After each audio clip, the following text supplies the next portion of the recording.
स्वागत आहे आपल्या ॲडव्होकेट नरेंद्र माधव या चॅनलवरती।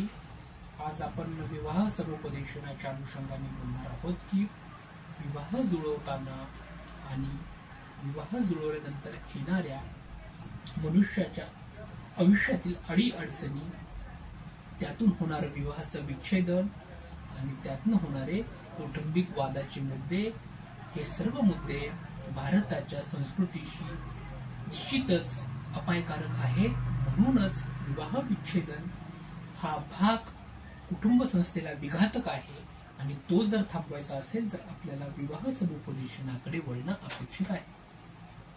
विवाह समुपदेशन म्हणजे काय? या ठिकाणी विवाहपूर्व संपूर्णपणे समुपदेशन करणं आणि विवाहपूर्व समुपदेशन केल्यानंतर विवाहाच्या पुढील आयुष्यामध्ये होणाऱ्या वर वधू पती पत्नीच्या आयुष्यामधील होणाऱ्या अडीअडचणीवर कशा प्रकारे आपल्याला मात करता येईल आणि याचं संपूर्ण मार्गदर्शन ह्या समुपदेशनाच्या सेशनमध्ये आपल्याला केलं जातं। सर्वप्रथम विवाह समुपदेशनाची आवश्यकता काय घडावी आणि ह्या समुपदेशनामध्ये कोणत्या गोष्टीचा आढावा घेण्यात येईल ह्या अनुषंगाने आपण बोलणार आहोत। पहिल्यांदा आपण बघूया की विवाह वादातील मुद्दे काय आणि त्यातनं कौटुंबिक वाद कसे उत्पन्न होतात। कौटुंबिक वाद उत्पन्न झाल्यानंतर मग पती किंवा पत्नी कौटुंबिक न्यायालयामध्ये म्हणजे फॅमिली कोर्टमध्ये जाऊन वादातिक मुद्दे घेऊन त्या ठिकाणी घटस्फोटाचा होणारा दावा, त्या ठिकाणी त्याद्वारे निर्माण होणाऱ्या पोटगीचा दावा आणि त्यातून होणारं विवाहाचं विच्छेदन आणि त्यातनं कुटुंबाचं होणारं हनन, हे निश्चितच भारतीय संस्कृतीला साजेसं नाही। म्हणून विवाह समुपदेशनाची प्रक्रिया फार फार महत्वाची आहे। विवाह केल्यानंतर किंवा विवाह करण्याच्या आधी समुपदेशन करणं ही फार काळाची गरज आहे। आज घडीला आपण बघतो की मनुष्य प्राणी हा कुठलीही गोष्ट करत असताना त्या गोष्टीची पैलू, त्या गोष्टीची जाणीव जागृती आणि त्या गोष्टीची नैसर्गिक पद्धतीने होणारी माहिती संपूर्ण पद्धतीने अभ्यास करून त्या गोष्टीकडे वळत असतो। परंतु दुर्दैवानं विवाह ही गोष्ट आज घडीला ही अभ्यासपूर्ण विवेचनात्मक पद्धतीने केली जात नाही। केवळ नात्यामध्ये विवाह व्हावेत, त्यामध्ये जातीमध्ये विवाह व्हावेत किंवा मग प्रेम विवाह होताना सुद्धा आपल्या ज्या कपल्स आहे, आपला जो नातेसंबंध सदृढ करणारा पार्टनर आहे, त्याची संपूर्ण होणारी माहिती, त्याची मानसिक स्थिती, त्याची शारीरिक स्थिती याचा इत्थंभूत अभ्यास बऱ्याचशा कपलला नसतो। त्यामुळे ते नैराश्याच्या गर्तेमध्ये जातात आणि ते जर नैराश्याच्या गर्तेमध्ये गेल्यामुळे त्यांच्या वैवाहिक भविष्यातील घडामोडीमध्ये प्रचंड अशा अडचणी निर्माण होतात आणि त्यातूनच मग विवाह विच्छेदन, ज्याला आपण घटस्फोट म्हणतो, त्या प्रकारचे दावे फॅमिली कोर्टामध्ये आपल्याला पाहायला मिळतात। असे दावे निश्चितच भारतीय संस्कृतीला किंबहुना भारतीय कुटुंब वत्सल्य जीवनाला शोभेशे नाहीत असं आपल्याला वाटतं। कारण यातनं होणारं विवाहाचं विच्छेदन ही कुटुंब उद्ध्वस्त करणाऱ्या वाटचालीकडे जात असतं असं आम्हाला वैयक्तिकशः वाटत आहे। म्हणूनच आम्ही विवाह समुपदेशनाची प्रक्रिया आपल्यापर्यंत घेऊन आलो आहोत। या प्रक्रियामध्ये पहिल्यांदा सर्वात घटक असा असतो की जर हे वादांतिक मुद्दे झाले तर पती पत्नीने किंवा कपल्सने काय करावं, तर पहिल्यांदा असं आहे की यामध्ये ऍक्टिव्ह लिसनिंग, म्हणजे जर एखादा वादांतिक मुद्दा निर्माण झाला तर दोघांनीही एकमेकाचं जे काय बोलणं आहे ते शांत पद्धतीने ऐकून घ्यायला हवं। जर पती बोलत असेल तर पत्नीने, आणि पती जर वादांतिक मुद्दे घेऊन पतीला वाद करत असेल तर पतीने शांत पद्धतीने ते ऐकून घ्यावं आणि पती जर वादांतिक मुद्दे घेऊन पत्नीसोबत भांडत असेल तर पत्नीने सुद्धा शांत पद्धतीने ऐकून घेणं फार महत्वाचं आहे। त्याचबरोबर कॉम्प्रोमाइज हा पण फार महत्वाचा घटक आम्ही त्या अनुषंगाने सांगत असतो।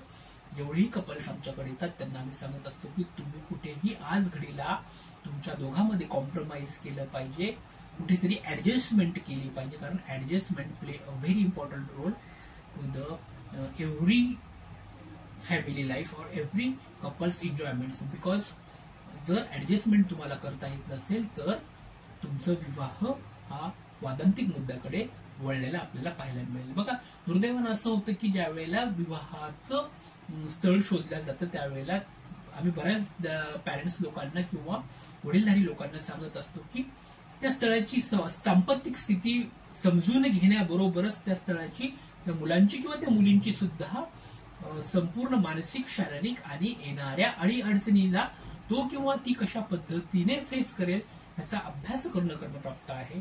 त्याच्या मनामध्ये किंवा तिच्या मनामध्ये प्रेम नावाची संकल्पना कशी आहे आणि त्याचबरोबर दोघंही आयुष्यातील येणाऱ्या अडीअडचणीवर कशा पद्धतीने सामोरे जाणार आहेत याचा अभ्यास करणं कर्मप्राप्त असतं. परंतु दुर्दैवाने वडीलधारी माणसं विवाह जुळवताना जाती, धर्म, पंथ ह्या गोष्टीचा अभ्यास करतात आणि ज्या काही गोष्टीचा प्रॉपरली अभ्यास केला पाहिजे त्या गोष्टीचा अभ्यास होत नाही आणि मग वादंतिक मुद्दे होतात आणि मग विवाह विच्छेदन दुर्दैवानं होताना आपल्याला दिसून येतं. त्यानंतर दुसरा एक मुद्दा आहे की फॅमिली एक्सपेक्टेशन्स, की खूप काही अवाढव्य अशा अपेक्षा आहेत. ह्या अपेक्षा, वाढलेल्या अपेक्षा या निश्चितच शोभादायक नाही आहे. प्रत्येक कपल्सची त्याच्या पार्टनरकडून असणारी अपेक्षा, मग ती शारीरिक असेल, मानसिक असेल, त्याचबरोबर सांपत्तिक अपेक्षा सुद्धा आता वाढलेल्या आपल्याला दिसून येतात. या सगळ्या अपेक्षा वाढल्यामुळे सुखाचं वैवाहिक जीवन आज कुठेतरी वादांतिक मुद्द्याकडे चाललं आहे. ते नक्कीच मी वारंवार सांगत असतो की आपल्या समृद्ध अशा भारतीय कुटुंब वसेल संस्कृतीला ते शोभा देणार नाही. म्हणून इथली कुटुंब वसेल संस्कृती आपल्याला जतन करायची असेल तर इथल्या विवाह संस्था जोपासणं हे आपलं कार्य आहे. म्हणून सजग नागरिकांना हे हात जोडून कळकळीची विनंती आहे की विवाह जुळवताना प्रत्येक स्थळाची माहिती घेताना कोणत्या गोष्टीची काळजी घ्यायला हवी आणि कोणत्या गोष्टी टाळायला हव्यात याचा सुद्धा अभ्यास आपण काळजीपूर्वक करा.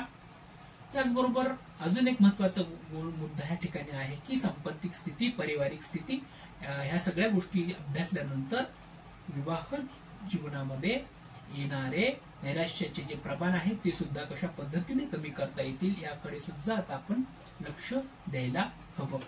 त्याचबरोबर काही महत्वाचे मुद्दे या ठिकाणी आपल्याला आढळते राहतात. काही पर्सनल इश्यूज असतात की बऱ्याच वेळेला जसं की वधू असेल तिचे काही पर्सनल इश्यू असतात, बायको नवरा यांच्यामध्ये काही त्यांचे वैयक्तिक असे काही वादांतिक मुद्दे असतात. ती समजून न घेतल्यामुळे आपल्या पार्टनरने आपल्या ज्या काही महत्वाच्या विषयाला समजून न घेता त्या विषयावरती वेगळ्या प्रकारचं मत व्यक्त करणं हा सुद्धा वादांतिक मुद्दा आपल्याला पाहायला मिळतो. कम्युनिकेशन इश्यू आहे की एकमेकांसोबत मोकळ्या पद्धतीने बोलायला हवं. मग ते लग्नाच्या आधी असो किंवा लग्नानंतर सुद्धा दोघाही पार्टनरने एकमेकांसोबत मोकळ्या पद्धतीनं बोलायला हवं. परंतु आपल्याकडे असं होतं की आपली जी भारतीय संस्कृती ह्यामुळे लग्नापूर्व ह्या पद्धतीने मोठ्या पद्धतीने बोललं जात नाही किंवा आपल्याकडे विवाह जुळवण्याची जी पद्धत असते तो का पारिवारिक मध्ये वडीलधारी व्यक्ती ते भूमिका फार मोठ्या पद्धतीने बजावत असतात. त्यामुळे मग मुलांच्या काय अपेक्षा आहेत, मुलींच्या काय अपेक्षा आहेत ह्याकडे फारसं लक्ष दिलं जात नाही आणि मग त्यानंतर त्यांचं वादांतिक मुद्द्याकडे रूपांतर झालेलं आपल्याला दुर्दैवानं पाहायला मिळतं. ते टाळायचं असेल तर मग मुलगा मुलगी त्या दोघांनी समोरासमोर बसणं, त्यांच्या आईवडिलांनी समोरासमोर बसणं, त्यांच्या अपेक्षा आणि त्यातनं कोणता मार्ग मध्यस्थीचा निघतो ह्यावर सुद्धा मोकळ्या पद्धतीने बोलल्या गेलं पाहिजे.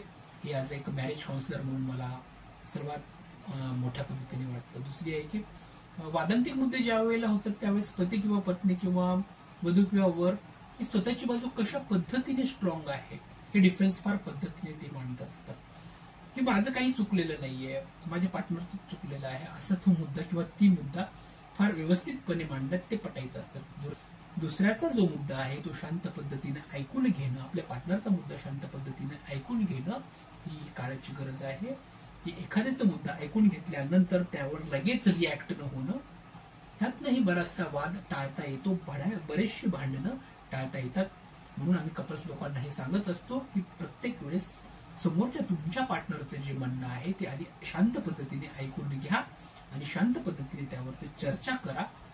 त्यामुळे होणारे तुमचे बरेचसे वादांतिक मुद्दे यामध्ये सॉल्व्ह झालेले आपल्याला पाहायला मिळतील.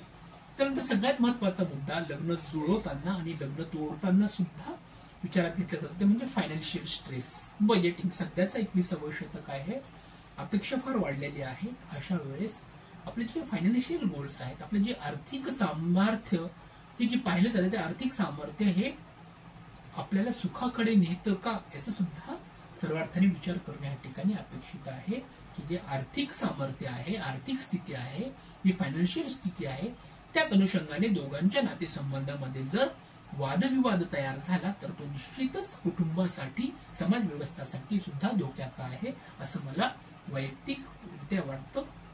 त्याचबरोबर काही भावनिक अपेक्षा असतील की दोघांचे नातं हे अगदी नाजूक आणि प्रेमाचं असं नातं पती पत्नीचं असतं, त्यामुळे म्हणजे काय त्यांची भावनिक अटॅचमेंट दोघांची जोडलेली असते ती तशाच पद्धतीने नाजूक असून त्यांच्यामध्ये ते प्रेम फुलत राहावं ह्या अनुषंगाने दोघांनीही त्या ठिकाणी प्रयत्न करणं अपेक्षित असतं.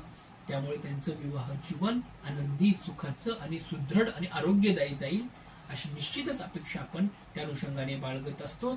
तर हे विवाह समुपदेशनाचं महत्व आज मी आपल्या समोर घेऊन आलेलो आहे.